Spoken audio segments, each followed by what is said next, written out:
y arrancaron Investigaciones en la jerga que de los necesitan delitos económicos. un informe especial.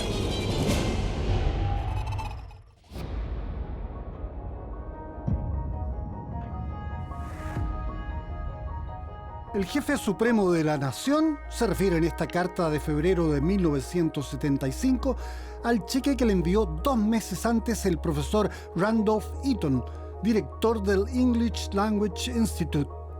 Asegura el general Pinochet que el dinero irá al comité de Navidad. Conserva esta carta Jonathan, hijo adoptivo del profesor estadounidense, quien nació en Chile.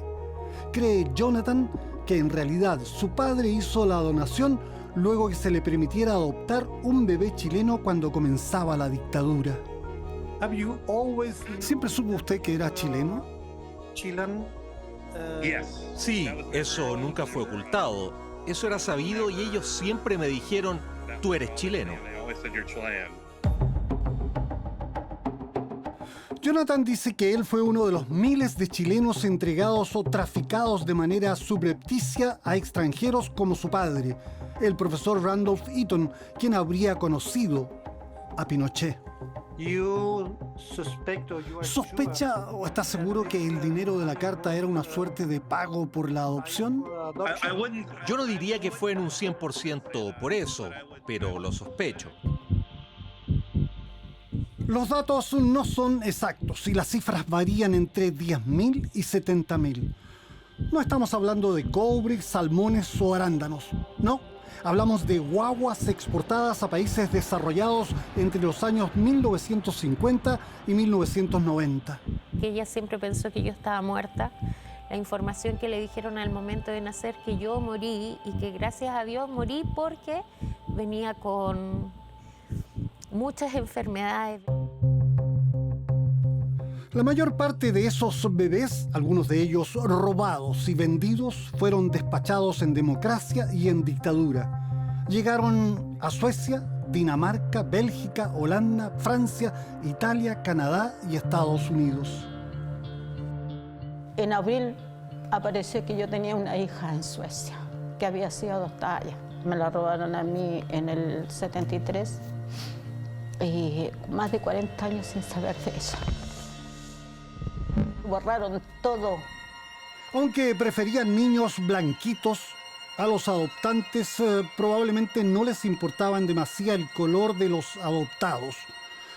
Tenían tantas ganas de ser papás y mamás que para ellos una talla pequeña, una piel oscura, unos ojos achinados o unos pómulos pronunciados podrían resultar exóticos en sus mundos de lechosa rubicundez.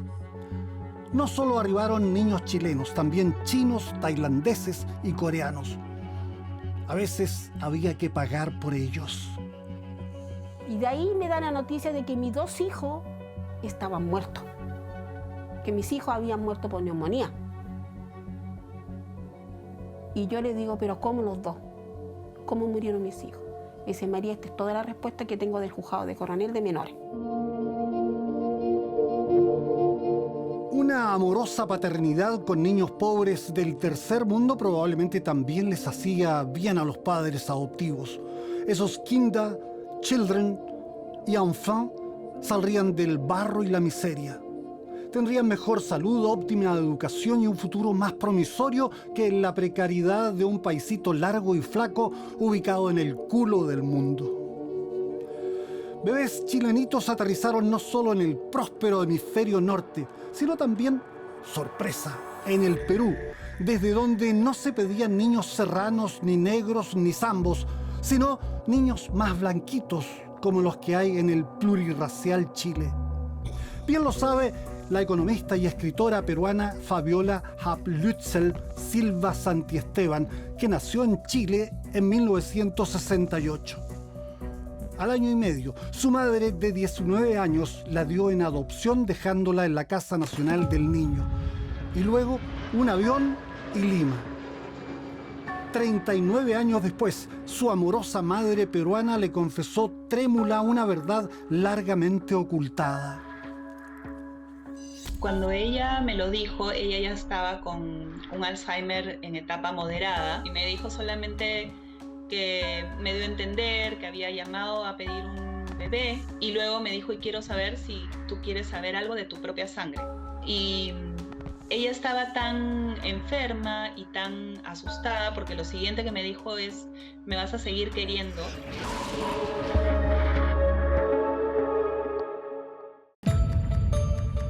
Supe después de unas horas todavía que había nacido en Chile. Eso sí no me lo esperaba, la verdad. Yo sí sospechaba que era adoptada porque no encontraba mucho parecido físico con mis papás. Yo me sentía siempre muy diferente a mi mamá en forma de ser. Y mi tía fue la que me dijo, cuando yo le dije, tengo miedo de ser una niña robada y que alguien me haya estado buscando. Y fue así como, ¿qué? ¿Y de dónde soy? La tía se sintió que estaba cometiendo una infidencia, ¿no? Y bueno, me dijo que era chilena. Eso me chocó más porque sí, no me lo sospechaba. No pensé que no había nacido en Perú, ¿no? Y bueno, la verdad que lloré mucho, esos primeros días lloraba mucho, me sentía que la sangre se me iba hacia los pies, habían cosas físicas, ¿no? Y una cosa que era muy rara era, yo entraba y me encontraba con un espejo y me veía y decía, ya no era yo. Y me veía y decía, de verdad, tengo cara de chilena, no de peruana. Era así como, ¿cómo no me di cuenta antes que era chilena? Pero sí tiene cara de chilena. ¿No es cierto? Sí, bueno. Y los primeros días fueron así, un poco de llanto y de shock, pero de verdad desde el comienzo sentí agradecimiento por mis papás. Mis papás fueron siempre muy amorosos. Yo fui siempre lo más importante para ellos en la vida. La adopción de Fabiola fue gestionada por su madre adoptiva mediante un extenso contacto epistolar con Telma Uribe, asistente social de la Casa Nacional del Niño en Chile. La funcionaria aparece en muchas investigaciones facilitando la entrega de bebés. ¿Hubo algún pago a Telma para lograr su adopción? En las últimas cartas mi mamá le dice que quiere mandar una donación a la beneficencia y eran $50 lo que ella le iba a dar. Entonces no encaja que mis papás hayan dado dinero con la correspondencia que tenemos, ¿no? Cuéntame, ¿por qué el señor Lutzel y la señora Santi Esteban, ¿por qué no buscaron en Perú? No lo tengo muy claro. Yo creo que hay algo que no se puede dejar de lado. El tema racial. En esa época los padres no querían decir que sus hijos eran adoptados. Eso se veía raro, había muchos prejuicios. Entonces ellos estaban buscando el tipo físico de un niño que se pareciera a ellos.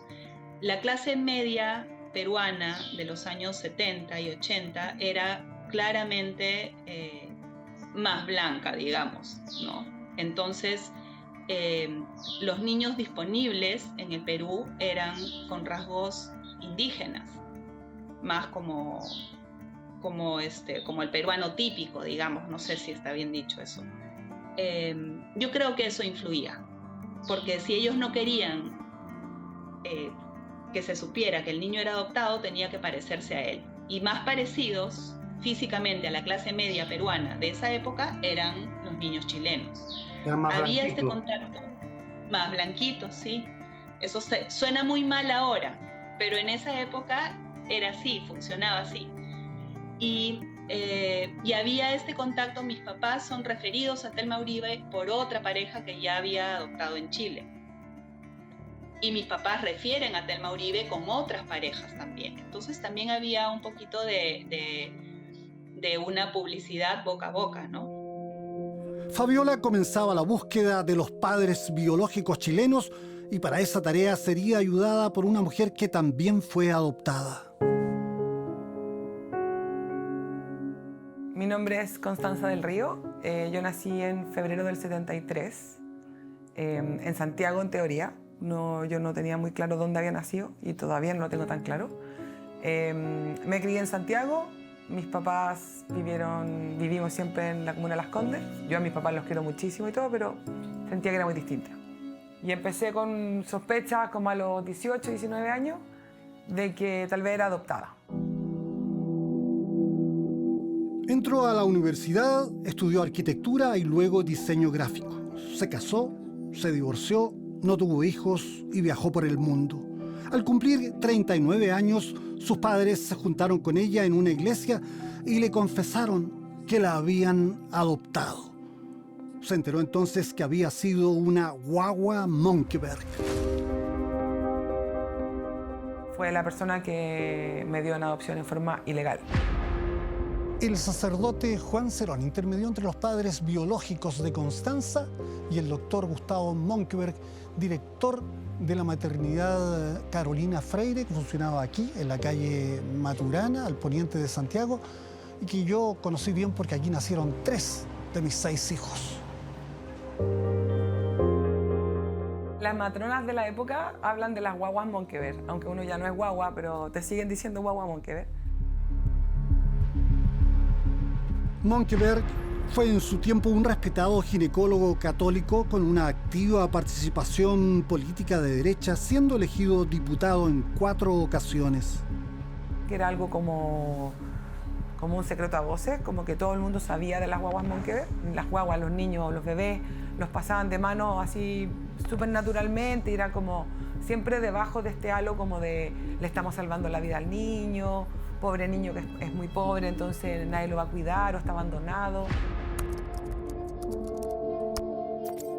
En 2014 el país se enteró por CIPER de la magnitud de las adopciones irregulares en las que intervinieron Mönckeberg y el sacerdote Gerardo Joanón. Hasta ese minuto yo pensaba que Mönckeberg, como era amigo de mis papás, le había pasado una guagua así como de buena onda, pero que lo había hecho una vez, o ya 2 veces, pero nunca algo así como a nivel tan de volumen.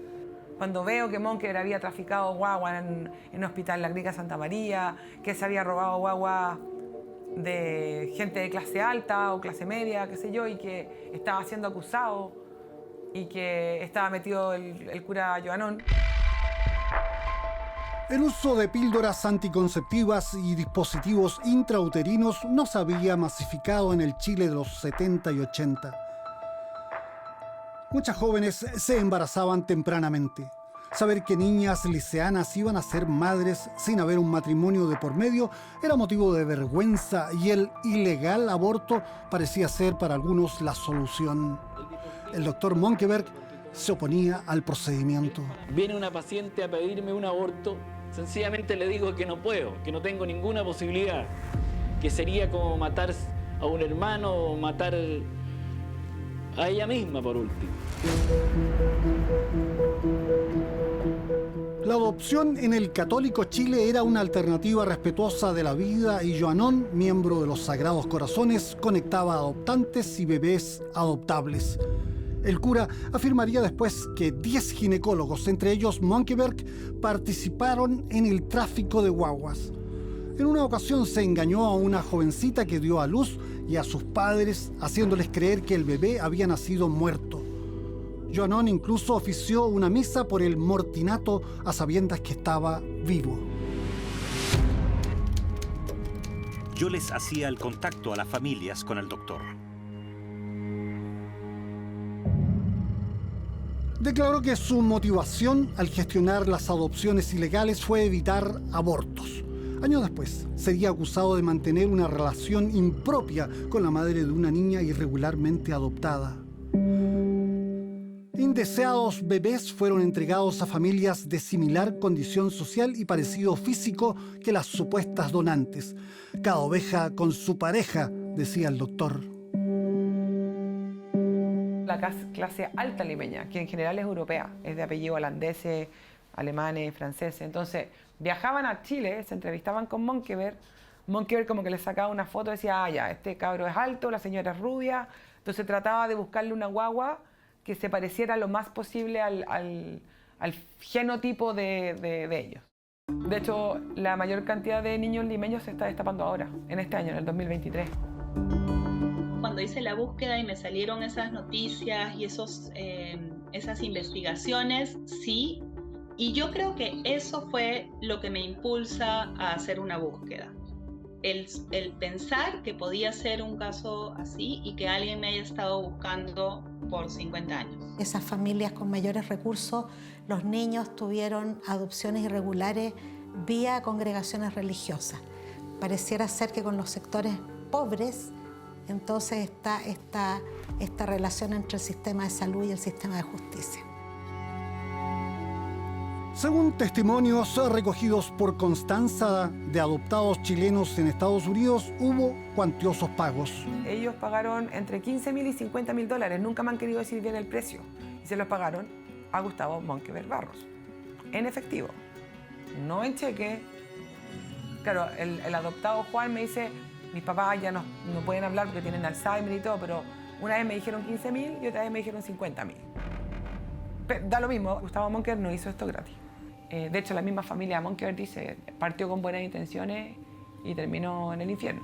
¿Eso lo dice la familia? En el entorno familiar del fallecido doctor Monkeberg descartaron que haya habido en el ginecólogo algún interés distinto a su deseo de solucionar los problemas de sus pacientes. En una crónica de La Tercera negaron también que el médico se hubiera prestado para engañar a una madre y dar por muerto a su recién nacido. Su nieto, el exdiputado Nicolás Monkeberg, declaró que su abuelo jamás habría avalado un caso de adopción en el que conscientemente se engañara a alguno de los padres. Eso para él habría sido inaceptable, pues siempre intentaba hasta el último minuto que la mamá asumiera su embarazo y se quedara con su hijo. En 2014, las ya maduras guaguas Monkeberg estaban buscando a sus progenitores biológicos. Constanza fundó una organización no gubernamental. En menos de 24 horas teníamos 100 casos. 100 casos para 2 personas que estábamos trabajando de voluntario en la fundación, ya era inmenso, ya era infinito. Para nosotros fue como, qué raro, ¿tantos serán? En 2008 murió el doctor Monkeberg y Joanón soportó el peso de las denuncias. El Vaticano resolvió finalmente que las faltas del cura no configuraban delitos canónicos.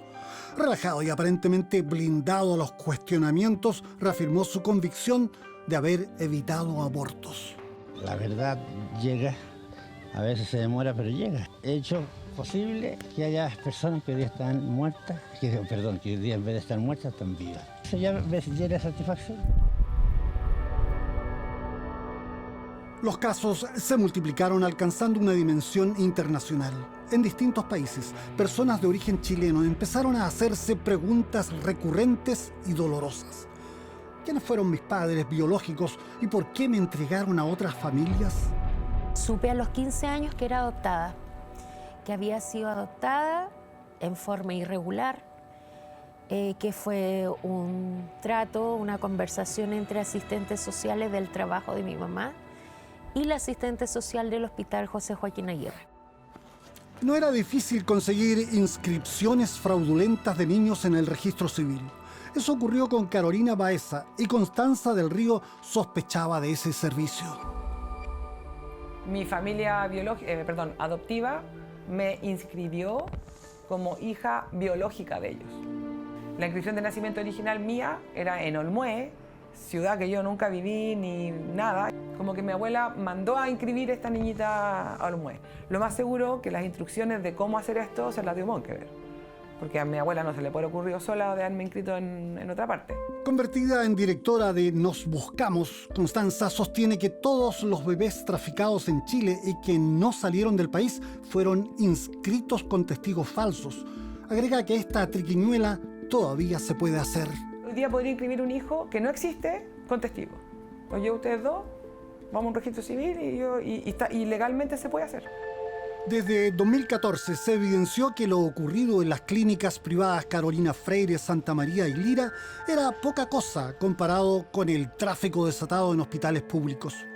Médicos, abogados, matronas y asistentes sociales se asociaron con jueces que facilitaron espurias adopciones express. Tuve la suerte de tener una mamá adoptiva maravillosa, la cual falleció hace 8 años ya. algo me decía que yo tenía hermanos, que tenía mamá y que algo me hacía buscar. Busqué a la asistente social del trabajo, la cual se excusó por un montón de cosas y a las finales me echó porque dijo que no era necesario que yo supiera nada porque yo a las finales estaba bien. Carolina perseveró. Se hizo un examen de ADN el año pasado y la muestra le permitió ubicar a un pariente y luego a un hermano. En junio llegó la confirmación. Mis padres biológicos están vivos, tienen 78 años. Ellos se supieron la semana pasada que yo existo. Para mi mamá biológica, lamentablemente, ha sido un shock esto. Y es muy entendible porque ella siempre pensó que yo estaba muerta. La información que le dijeron al momento de nacer que yo morí y que gracias a Dios morí porque venía con muchas enfermedades. ¿Cómo fue el encuentro con su mamá? Todavía no lo tengo. ¿Quiere verlo? Sí, pero no se siente preparada. No se siente preparada y no sé qué tan preparada puedo estar yo también. Carolina fue criada por una madre chilena, pero desde los años 50 el país fue uno de los mayores proveedores mundiales de bebés. Tatiana Román Beltramín autorizó, por ejemplo, la salida de unos 800 niños que fueron adoptados en Suecia. Estas adopciones están siendo investigadas por un tribunal chileno.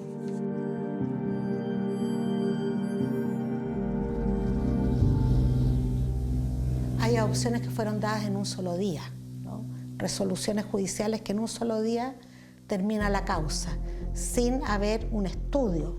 Podríamos estar aquí frente a una violación sistemática a los derechos del niño, si es que en este proceso judicial se determina que hubo algún tipo de articulación entre agentes del Estado para propiciar este sistema de adopciones irregulares. En abril de 1976 se abrió en un juzgado de Coronel una causa por abandono de los hermanos Manuel y Gabriel González Orellana. Su padre, Domingo Manuel González Ortiz, albañil de 29 años, entregó aquí a sus hijos, de 2 años y 10 meses el mayor y de 10 meses el menor. Aseguró no tener recursos para criarlos y que la madre los abandonó, dejando a uno con su abuela y al más pequeño en el portal de una iglesia desde donde fue trasladado al hospital de Lota. Pide que los pequeños sean adoptados. La madre no puede oponerse, declaró, ya que el delito la condena. Dice que los niños están sanos y presume que la madre debe estar enferma de la cabeza y que teme que algún día los pueda matar. Es la historia de una madre inconsciente que deja, como en las películas lacrimosas, a un bebé en una iglesia. ¿Otra mala madre? Bueno, la cosa es más complicada. Tenía como 14, 15 años cuando mis padres me casaron, un hombre mayor. Mis hijos fueron productos de golpe, violaciones de parte de mi compañero, del que yo creía que era mi esposo. Yo en el fondo lo odiaba. Porque no había un día de Dios que yo no anduviera con un moretón en la cara, un ojo hinchado, la boca hinchada. Llegó el momento en que yo ya no soporté y quise irme de esa casa.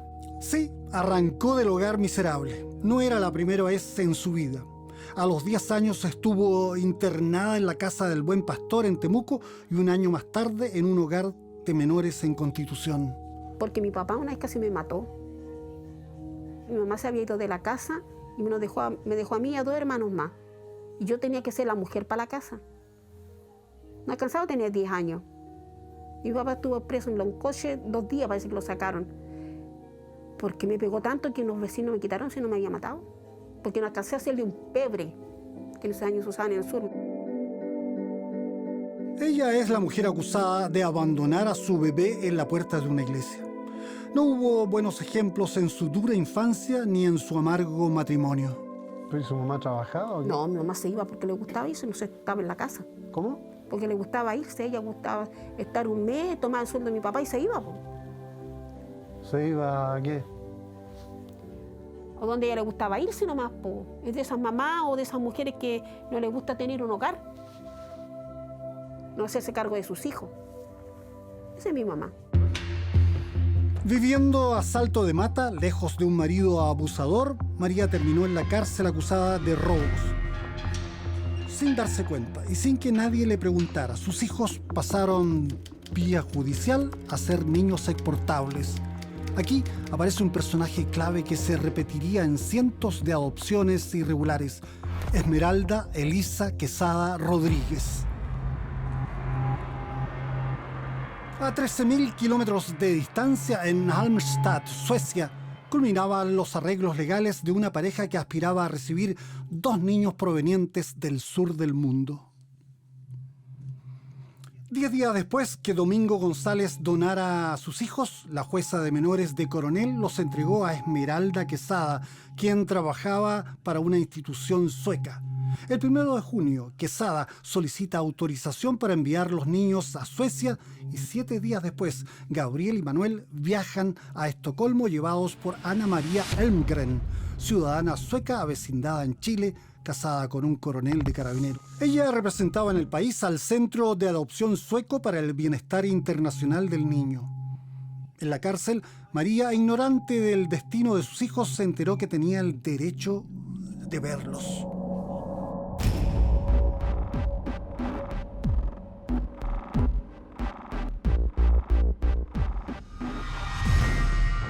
Y de ahí me dan la noticia de que mis 2 hijos estaban muertos.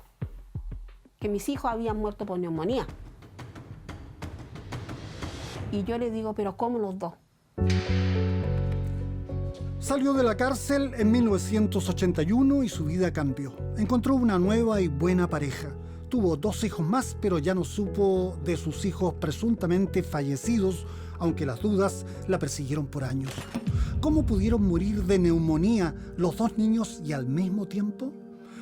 Ignoraba que la mentira estaba instalada en clínicas, hospitales y tribunales. Jóvenes madres, madrecitas de 13, 14, 15 o 17 años eran engañadas diciéndoles que sus hijos fueron mortinatos. Asistentes sociales participaban de una patraña colosal financiada desde Suecia y otros países. Esmeralda Quesada fue remunerada por intervenir en decenas de adopciones en Concepción, Talcahuano, Lota, Yumbel y Cañete. Proveyó también lactantes a Telma Uribe, quien, asociada con Ana Elmgren, atendían requerimientos adoptivos en el país nórdico. En una entrevista dijo sentirse orgullosa del trabajo realizado con los bebés. Yo podría haberlos dejado en una casa de menores, pero ¿dónde iban ellos al final? ¿A la prostitución, a la vagancia, a la delincuencia, al cename? ¿Y de ahí a dónde? Me parece hasta vergonzoso que la Esmeralda Quesada viva en Londres porque su hija es la embajadora de Chile en United Kingdom, en Londres. Así de impune, así de me importa un coco. Vendí y trafiqué niños y aquí estoy viviendo a expensas de todos los chilenos en la embajada de Chile en Londres. Su hija es la embajadora de Chile en Londres, Esmeralda Quesada. O sea, es un ejercicio súper sencillo. Googlea Esmeralda Quesada. Te aparecen 20 cuentos de prensa donde la inculpan de tráfico de niños. Nosotros tenemos alrededor de 50 casos de la Esmeralda Quesada. Hablamos con la abogada Caterín Figueroa, quien representa en Chile a la señora Esmeralda Quesada. Ella declara que es irreprochable la gestión profesional del asistente social y que nunca participó en adopciones ilegales y que tiene confianza en la justicia. Desde la perspectiva, ¿cierto?, de lo que ella ha tenido como experiencia, lo cierto es que ella sigue sosteniendo con toda convicción de que en el trabajo que ella observó durante este periodo de tiempo donde se desempeña en esta institución no hubo ninguna irregularidad ni tampoco ella cometió ningún hecho irregular. La abogada negó también que Esmeralda Quesada viva permanentemente en la residencia oficial de la embajadora chilena en Londres. Añade que en esa ciudad mora también otra de sus hijas que la acoge en su departamento. La señora Esmeralda Quesada primero no vive en el Reino Unido, ella vive de forma permanente en Chile. Su residencia se encuentra precisamente en la ciudad de Concepción y sumado a ello, la señora Esmeralda no ha solicitado, ni tiene, ¿cierto?, ni tampoco ha solicitado permiso para poder vivir en el Reino Unido. La Ana María Alegren vive en la dehesa, $3 millones en su cuenta corriente. Las del Mauribe, casa en Concón y en Providencia, detrás de la Escuela Carabineros, de oficiales. Pedazo de casa. Aquí hay plata, aquí hubo mucho dinero. En esta gráfica se observa que entre 1976 y 1979, más del 30% de los niños adoptados en Suecia era chileno. Por esos años, ya la prensa nacional informaba sobre la masiva salida de bebés al extranjero, denunciándose además la actuación de mafias y el pago de $5.000 hasta $25.000 por niño exportado. La Corte Suprema ordenó investigar y un juez viajó a Estocolmo. A su vuelta, el magistrado declaró que nada probaba que el Adoption Centrum de Suecia o Anna Elmgren hubieran quebrantado la ley. Agregó que Suecia proporcionaba un ambiente ideal para los cientos de niños adoptados. Creo de que lo que está buscando el Estado sueco es blanquear su participación, mirar para el techo, no sé, y tratar de demostrar de que ellos no estuvieron como Estado en responsabilidad, porque obviamente van a querer salir limpios. El Adoption Centrum negó pagar por los niños, pero reconoció que cubría los costos de su personal en Chile, incluidas Quesada y Elmgren. Financiaba también la atención de los niños en hogares u hoteles en Chile y su transporte a Europa. Los niños ni siquiera fueron adoptados ni hay adopciones ilegales, sino que aquí se fueron con tuición, o sea, jamás hubo una adopción, ¿sí? Por eso la mayoría que está afuera, o sea, un 99% yo creo que tienen doble identidad. Constanza del Río trabajaba en su ONG Nos Buscamos. A quienes sospechaban haber sido víctimas de una adopción irregular, les sugería un examen de ADN para que el laboratorio norteamericano MyHeritage buscara correlaciones genéticas que eventualmente conducían a parentescos biológicos. Y yo llegué a mi madre. En 2015, Constanza pudo identificar a sus progenitores, pero los resultados fueron de dulce y agraz. Logré finalmente pararme frente a mi madre biológica, enfrentarla, y lamentablemente ella no quiso tener nunca más contacto conmigo. Para ello esto fue un golpe muy fuerte, que le habían quitado a su hija cuando chica, y obviamente ¿Pero para mí... lograste hablar con ella un poco? Hablé con ella, sí. Estuve en una cafetería durante un par de horas, me contó un par de historias, que Monkeberg me tenía que haber mandado a Lima, que no sabía porque yo seguía en Santiago. Para ella fue un desastre, porque se embarazó soltera en una familia muy tradicional, y la solución era que el médico me hiciera desaparecer. Poco después, Constanza encontró a su padre biológico. Él se llama Fernando Jorquera. Ahí puedo decir su nombre porque él no tiene ningún problema en salir. Él me andaba buscando. Este ha sido uno de los más de 400 reencuentros registrados por su fundación. Es feliz cuando logra enlazar a padres, madres e hijos. Eso ocurrió cuando llamó a la señora Orellana. Yo la estoy llamando, me dice, porque usted tiene un hijo que la está buscando. Le dije yo así, sabe que con estas cosas no se juegan, andate a la cresta, no me estoy hueveando. Con mis sentimientos no se juegan, mis hijos están muertos. Y le voy a colgar y me dice, bien rapidito, me dice, no, sus hijos se llaman así, es Manuel y Gabriel. Y me dio los apellidos y todo. Me dice, no será María, sus hijos fueron dados en adopción. Sus hijos viven en Suecia. Y ya es como, trágame tierra, no sé cuántos colores cambié, me daba frío, me daba calor, quería llorar, quería gritar. María Antonia viajó al día siguiente a Santiago y en la oficina de Constanza la sentaron frente a un computador y por Skype pudo ver a uno de sus hijos, muertos hace 45 años, ahora resucitado ante sus ojos gracias a un milagro tecnológico. Cuando yo lo vi, lo miré, lo vi, dije no, sí, este es mi hijo. Porque usted lo ve a él y ve a mi padre. Y él me miró y él, lo único que yo entendí que dijo mamá. Después se encontrarían en el aeropuerto. Manuel y Gabriel volverán otra vez a Chile. Mientras tanto, Antonia habla con ellos todas las semanas. ¿Hace frío, mamá? Sí, está helado. Frío. Frío. ¿Frío? Sí. Poquito. Sí, mi amor. Poquito. Pero con mucha humedad. Ah, eso sí. Tamari. Ven. Hola, hermana. Espero que estés bien, querida hermana. Súper bien. Estoy escribiendo como loco. Como loco. A dos teclados.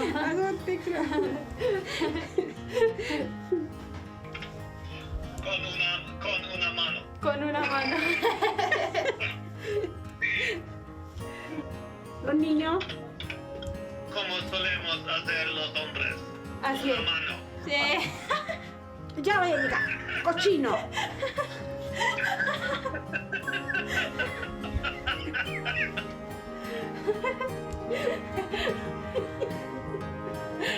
Hola, Elizabeth.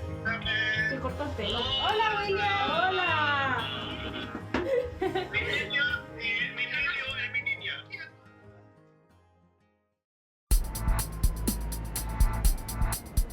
Una foto olvidada ayudó en su búsqueda de identidad biológica a la peruana Fabiola Ablützel. Encontré una foto mía, que era la primera foto que tengo de bebé, y cuando la volteé decía Santiago de Chile, 5 de enero de 1970. Y esa foto siempre la tuve, pero nunca la había volteado, sino ya hubiera sabido que era chilena. En la foto se ve a una jovencita que tiene en brazos a una bebé, y esa bebé es Fabiola, que 40 años después viajaría de vuelta a Chile, su país natal, para abrazarse con hermanos, tíos y sobrinos. Aquí descubrió que Elena López Núñez, su nombre chileno, no figura en el registro civil, pero sí su nombre peruano completo con RUT y con derechos. Hago clic y me sale, como dice, hábil para votar. ¿Y yo qué? Si nunca he estado en Chile. En el Sename le proporcionan las comunicaciones entre su madre peruana y la asistente social Telma Uribe. También el documento firmado por su madre, la jovencita de la foto que la entregó en adopción. Suspiró aliviada, no había sido robada. Supo también que su mamá era una mujer soltera que posteriormente tuvo un novio que puso una condición para desposarla. Le había pedido que se casaba con ella, pero sin la niña, que era yo. Entonces, por eso sé que ella me entregó voluntariamente. Yo tenía 1 año y 4 meses.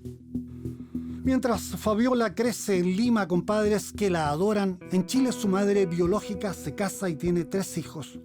Ya separada, consigue trabajo en Argentina y parte. Y se va a trabajar a Argentina para juntar dinero y luego volver con sus niños. Pero en Argentina se enamora de un señor y con él tiene otros 2 niños. ¡Al fin!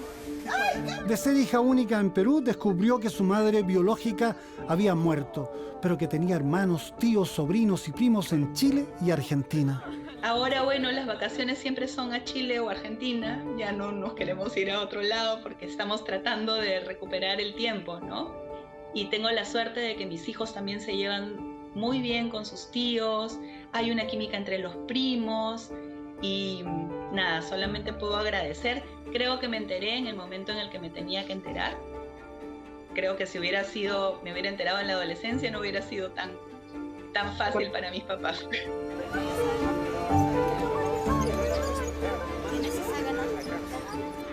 Fabiola plasmó su historia en un libro que tituló La hermana del medio, que probablemente se convertirá en una teleserie internacional. Los testimonios de adoptados de manera sospechosa fueron registrados por la PDI. Hay un proceso a cargo del ministro Jaime Balmaceda, quien ha dado pocas luces respecto de sus avances. Desde su Olimpo judicial comunicó que no hablaría del tema. Por lo menos sabemos que la causa por sustracción de menores es la 1044-2018. Estamos hablando de diversos actores, hay matronas, médicos, paramédicos, hay gente que trabajaba en el Poder Judicial también, que se dedicaban a este tipo de hechos. Luego en Informe Especial. Hay otra historia que asocia una adopción de bebés con un militar, pero no con cualquier militar, sino con alguien que se asignó el título de Jefe Supremo de la Nación. Ya volvemos con Informe Especial.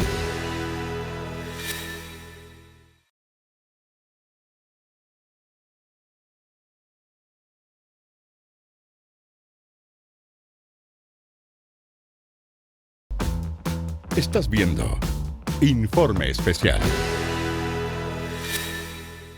Estamos hablando de diversos actores, hay matronas, médicos, paramédicos, hay gente que trabajaba en el Poder Judicial también, que se dedicaban a este tipo de hechos. Según la policía, buscaban a mujeres vulnerables, principalmente jovencitas pobres y embarazadas. Se le mentía derechamente diciendo que su hijo había fallecido y luego se hacía todo este trámite con el intermediario a través de tribunales y también de manera expresa se sacaba del territorio nacional. Al menos 10 asistentes sociales, entre ellas Telma Uribe y Esmeralda Quesada, participaron en las adopciones express, en las que había dinero de por medio. Nuestra hipótesis investigativa va encaminada en ese sentido, en que estos dineros que en alguna medida se disfrazaban como para pagos de trámites y todo lo que involucraba finalmente entregar en adopción a un menor. Los niños que salen de Temuco, ellos ni siquiera pueden encontrar su origen biológico porque salieron con nombres suecos. Entonces ellos cuando nacían, la asistente social, aparte de hacer este informe falso, los pasaban al registro civil como hijos propios de los padres que están en Suecia.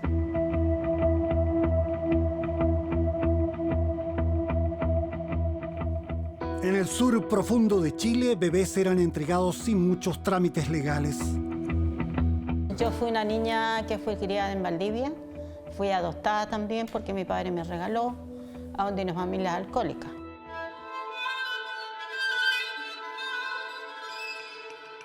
A los 14 años, María Sonia Molina huyó de su casa porque le pegaban mucho. Comenzó a vivir con un joven. Pronto tuvo una hija y cuando estaba en su segundo embarazo, su vida se complicó más. Después él se marchó en el 73 porque era revolucionario.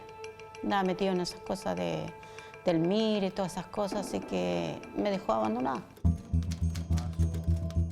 Por intermedio de Silvia Díaz, asistente social de un consultorio, puso a su hija en un internado. La más pequeña quedó a cargo de sus abuelos, pues ella trabajaba como empleada doméstica. Al cabo de un tiempo, la asistente le anunció que su hija de 4 años ya no estaba en el internado. Tu hija te la di en adopción, me dijo. Y yo le dije, ¿pero cómo me la dio si yo no le he dado autorización, no le he firmado nada? ¿Por qué me la dio?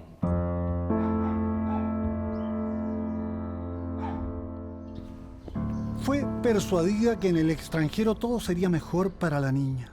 Solo años después, María Sonia sabría que su hija estaba en Suecia. Con apenas 6 meses de edad, la hija menor le fue arrebatada por su propia abuela. Cuando llegué un día me dijo, ya no es más tu hija, me dijo, porque es mía. Yo la reconocí y la reconocí con los apellidos de ella y mi abuelo. Después la vendió.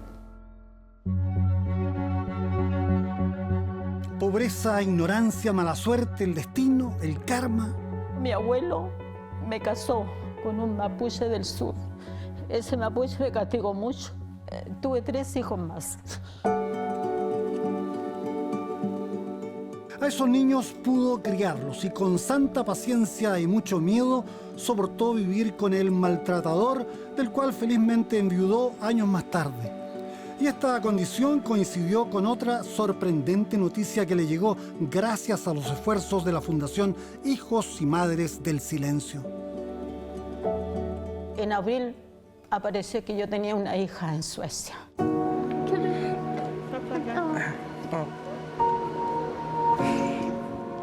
Vilma Espinosa Wilson, su hija de 50 años, tenía un familión con un marido y 4 hijos suecos. No podía venir a Chile aunque se moría de ganas, pero como ahorrativa y sacrificada mujer proletaria, María Sonia juntó los pesos y en Estocolmo se encontró con la hija que le arrebataron en 1973.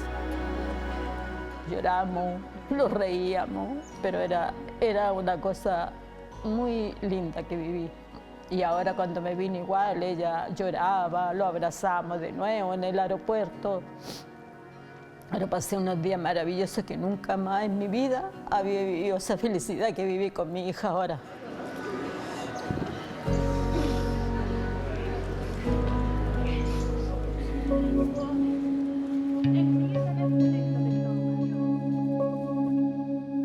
También logró ubicar a esa hija vendida por su abuela, que no había sido afortunada con los padres que la compraron en Chile. Esta vez no hubo abrazos. Yo hablé con ella, me dijo, sí, nos parecemos un poco, me dijo, pero yo no estoy interesada en buscar a mi madre, dijo, porque ella me abandonó. Mi abuela te robó, le dije yo. Hasta hoy, madre e hija siguen distanciadas como si nada hubiera pasado en 46 años. A veces, el amor no es tan fuerte. ¿Se pueden homologar las ilegales adopciones de niños con violaciones a los derechos humanos ocurridas en dictadura? El New York Times informó que investigadores chilenos concluyeron que la práctica de adopciones irregulares se extendió durante la dictadura de Pinochet, quien activamente la fomentó para reducir la pobreza. La historiadora Karen Alfaro declaró al diario que Pinochet promovió las adopciones en un periodo de crisis económica, añadiendo que una forzada migración habría ayudado a controlar el crecimiento demográfico, permitiendo el auge neoliberal. Por su parte, el ministro Jaime Balmaceda, investigador de las adopciones forzadas, señaló al diario The Guardian que los casos no tienen conexión con la dictadura. Después de todo, las adopciones datan de antes que Pinochet tomara el poder y continuaron después del retorno de la democracia. Si hay alguna responsabilidad, esta recae en la permisiva ley de adopción que existía entonces, sentenció el magistrado. No sé si será ingenuo el ministro. Aquí está todo concentrado en la Junta Militar. No tengo los antecedentes para asegurar de que fue directamente la dictadura, pero sí en ese tiempo había poca regulación, digámoslo, de organismos externos. Estaba todo concentrado en las Fuerzas Armadas. Al menos en Chile no se denunció que militares se hubieran apoderado de bebés. La verdad es que no aparece en Chile un patrón de apropiación de niños por parte de militares o de quienes eran las fuerzas represivas durante la dictadura militar. Hay un solo caso de un militar que estaría involucrado en adopciones irregulares. ¿Es efectivo que a agentes de la CIA les regalaron niños chilenos en 1973? Veamos lo que se sabe. Well, my name is Travis Tolliver. Mi nombre es Travis Tolliver Reyes. Yo nací en el Hospital Enrique de Formes, que ya no existe. Enrique de Formes? Creo que ahí está ahora el Senado. En los años 70, Estados Unidos ejecutó operaciones secretas involucrándose activamente en asuntos internos de Chile. Mi papá adoptivo era un oficial de las Fuerzas Especiales del Ejército de Estados Unidos. Él fue muy amigo de Iván de la Fuente, un militar de alta graduación del ejército chileno.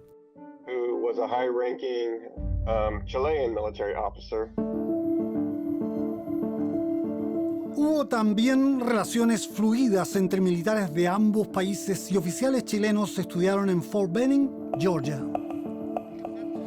El capitán Edmund Tolliver llegó a Chile con su esposa Susan y participó en entrenamientos en la Escuela de Alta Montaña, donde estaba destinado el coronel Iván de la Fuente Sáez, al que había conocido en Estados Unidos. El matrimonio ansiaba un hijo que la naturaleza les negaba.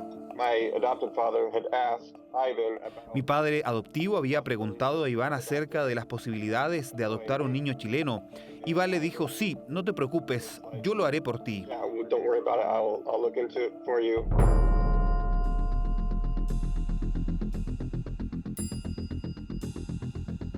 Los efectivos de la Escuela de Alta Montaña fueron movilizados a Santiago en septiembre del 73. El 15 de noviembre de ese año, Nelly Inés Reyes Pérez, soltera de 19 años, que ya era madre de 2 hijos, sintió los dolores de parto.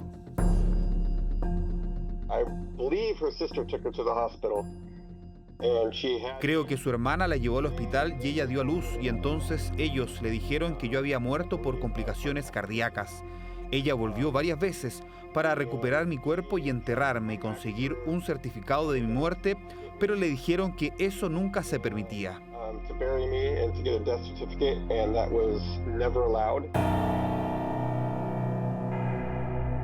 Una matrona le espetó que no molestara más porque el cuerpo había sido llevado a una fosa común.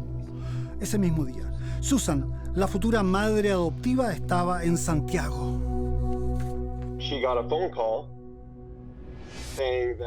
La llamaron por teléfono diciéndole que debía concurrir al hospital de Formes y que allí había un niño o que podía escoger una niña.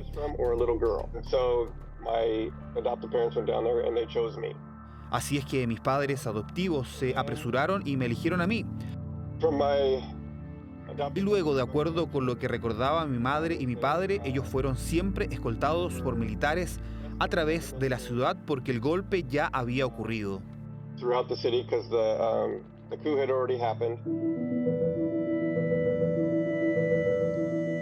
El 29 de diciembre, el bebé de Nelly fue inscrito en el registro civil como Edmund Travis Tolliver Reyes.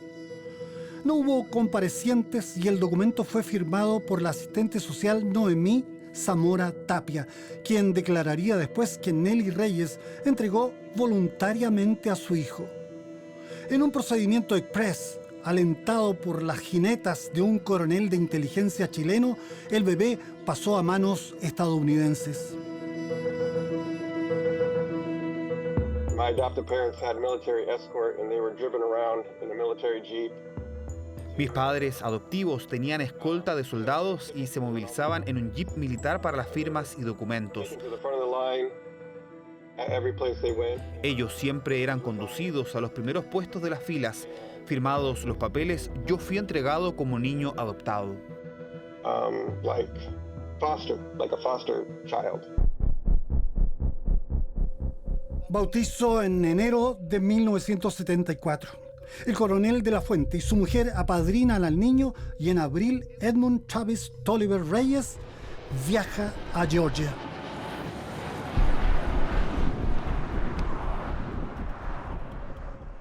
Siempre supe que era adoptado. Mis padres adoptivos son rubios y de ojos azules. A poco andar, sus padres adoptivos se divorcian. Desde joven, Travis sospechó que algo raro había en su adopción. Luego de diversas indagatorias, pudo finalmente comunicarse con familiares chilenos. Yo y mi madre biológica nos hicimos los exámenes de ADN y los enviamos a un laboratorio y fue positivo en un 100%. Eran madre e hijo, y un ansioso Travis viajó a Chile para encontrarse con una igualmente ansiosa Nelly que esperaba al hijo robado.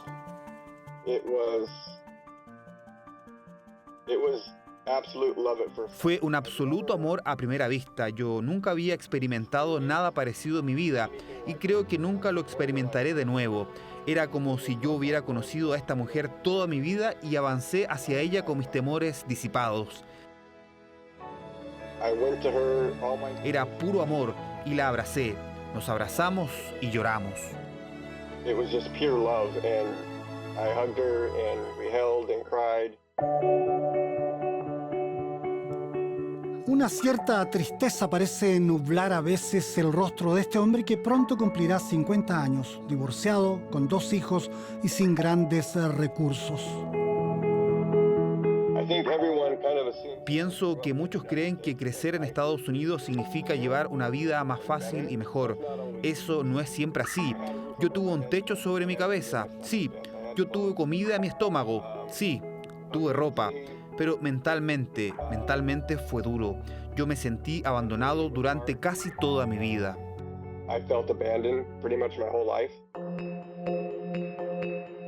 Travis quiere que el Estado chileno reconozca su responsabilidad en las adopciones ilegales.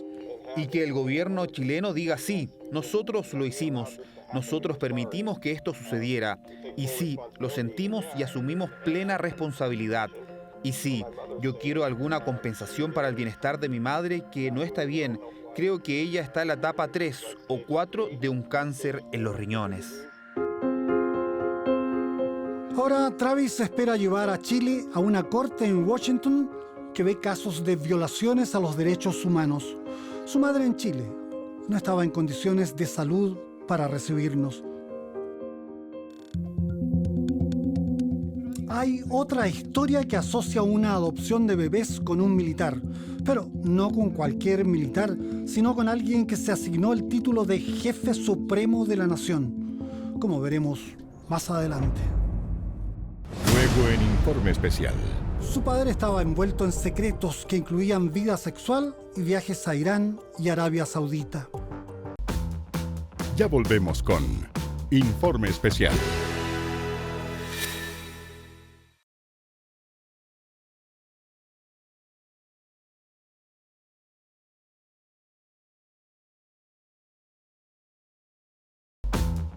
Estás viendo Informe Especial.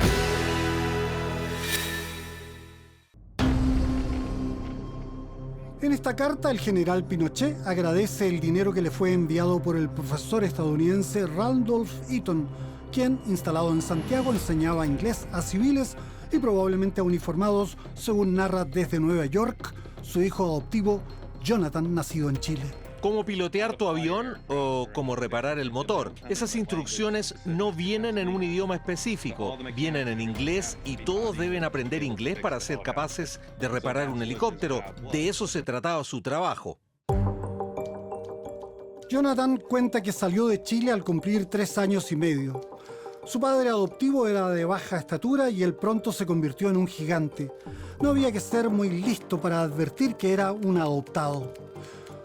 Su padre estaba envuelto en secretos que incluían vida sexual y viajes a Irán y Arabia Saudita. Cuando el profesor murió, Jonathan pudo abrir una vieja maleta, verdadera caja de Pandora del profesor, con documentos, fotos de un probable amante y la carta de Pinochet. Esta es la primera vez que menciono esto a una persona que no es de mi familia o amigo cercano. Mi papá era un homosexual que estaba en el closet. Yo lo supe después que murió.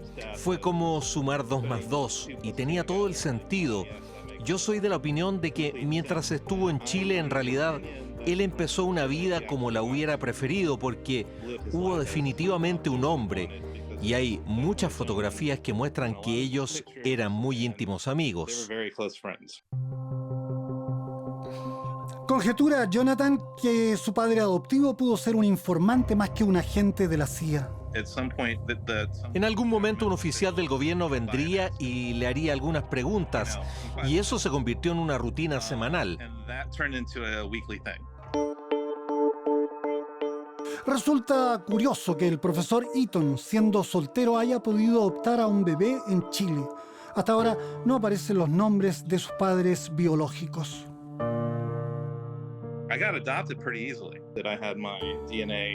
Yo fui adoptado muy fácilmente y ahora hice mi prueba de ADN que dice que mi madre es definitivamente chilena y que mi padre es también chileno, pero su origen está en alguna parte de Grecia o en el sur de Italia.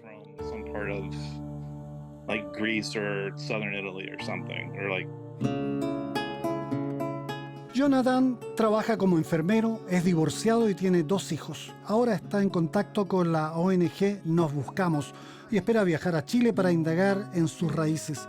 Es un tipo muy alto y corpulento. No sería raro que su madre o su padre chileno mida más de 2 metros. Me encantaría ver de dónde provengo. Hace ya casi 5 años fue aprobado un informe parlamentario sobre las adopciones irregulares ocurridas en Chile. Se concluyó que se necesitaba un banco de huellas genéticas de ADN con el objeto de establecer la relación biológica entre quienes se buscan. También se aprobó crear una comisión de verdad y reparación.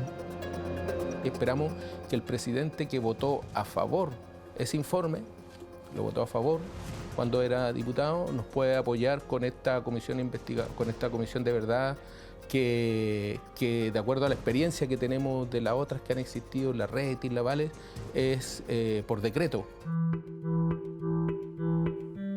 Hasta ahora nada concreto y poco sabemos de las investigaciones del juez Balmaceda. Y los activistas en el tema parecen desilusionados y enrabiados. Suponía que este año era importante para los derechos humanos, pero como los niños no tenían color político, ¿a quién le interesa? ¿Sí? Estamos en la última fila y quiero que sepan que estos son delitos de lesa humanidad, porque fueron realizados por agentes del Estado. Muchos de los así llamados agentes del Estado, jueces, médicos, matronas, asistentes sociales que habrían participado en adopciones ilegales de bebés chilenos, han muerto o son muy ancianos y difícilmente podrían afrontar procesos judiciales. ¿Terminará la causa 1044-2018 sin responsables? Y otra pregunta. ¿No habrá llegado la hora para que usted, presidente Boric, nombre una comisión de verdad y reparación que investigue la situación de los miles y quizás decenas de miles de bebés exportados irregularmente desde Chile al extranjero? Usted puede hacerlo, así como lo hizo el presidente Elwin cuando nombró una comisión para investigar los crímenes y torturas durante la dictadura.